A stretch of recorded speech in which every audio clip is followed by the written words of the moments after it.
ನಾನಂತೂ ಪೂರಿಗೆ ಈ ಥಿಕ್ ಆಗಿರೋ ಬಟಾಣಿ ಮತ್ತೆ ಆಲೂಗಡ್ಡೆ ಸಾಗುನ ಮಾಡಿದ್ದೆ. ಸಕ್ಕತ್ತಾಗಿ ಬಂದಿತ್ತು ಅಂತ ಅನಿಸ್ತು. ಬನ್ನಿ ಹೇಗ್ ಮಾಡೋದು ಅಂತ ನಿಮ್ಗೂ ಹೇಳ್ಕೊಡ್ತೀನಿ.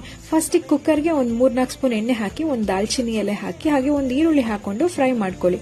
ಅದಿನ್ನೇನ್ ಫ್ರೈ ಆಗ್ತಿದೆ ಅನ್ಬೇಕಾದ್ರೆ ಅದಕ್ಕೆ ಹೈ ಫ್ಲೇಮ್ ಅಲ್ಲೇ ಇಟ್ಕೊಂಡು ಬಟಾಣಿ ಮತ್ತೆ ಆಲೂಗಡ್ಡೆ ಅದಕ್ಕೆ ಉಪ್ಪು ಸೇರಿಸಿ ಒಂದ್ 5 ಮಿನಿಟ್ಸ್ ಫ್ರೈ ಮಾಡಿ.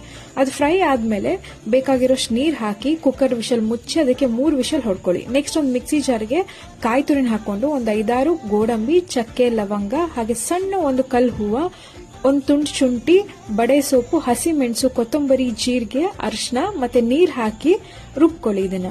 ನೆಕ್ಸ್ಟ್ ಈ ಬೇಯಿಸಿರೋ ಆಲೂಗಡ್ಡೆ ಮತ್ತೆ ಬಟಾಣಿಗೆ ಈ ಪೇಸ್ಟ್ ಅನ್ನು ಹಾಕೊಂಡು ಮೀಡಿಯಂ ಫ್ಲೇಮ್ ಅಲ್ಲಿ ಇದನ್ನ ನೀವು ಬೇಯಿಸ್ಕೊಳ್ಳಿ. ನೋಡಿ, ನಾನು ಗೋಡಂಬಿ ಹಾಕಿರೋದ್ರಿಂದ ಇದು ಬೇಗ ತಿಕ್ಕಾಗತ್ತೆ. ನಾನು ಇದು ಸ್ವಲ್ಪ ಪೂರಿಗಂತ ತಿಕ್ಕಾಗೆ ಇಟ್ಕೊಂಡಿದ್ದೀನಿ. ನೀವು ಬೇಕಿದ್ರೆ ಕನ್ಸಿಸ್ಟೆನ್ಸಿನ ಅಡ್ಜಸ್ಟ್ ಮಾಡ್ಕೊಳ್ಳಿ.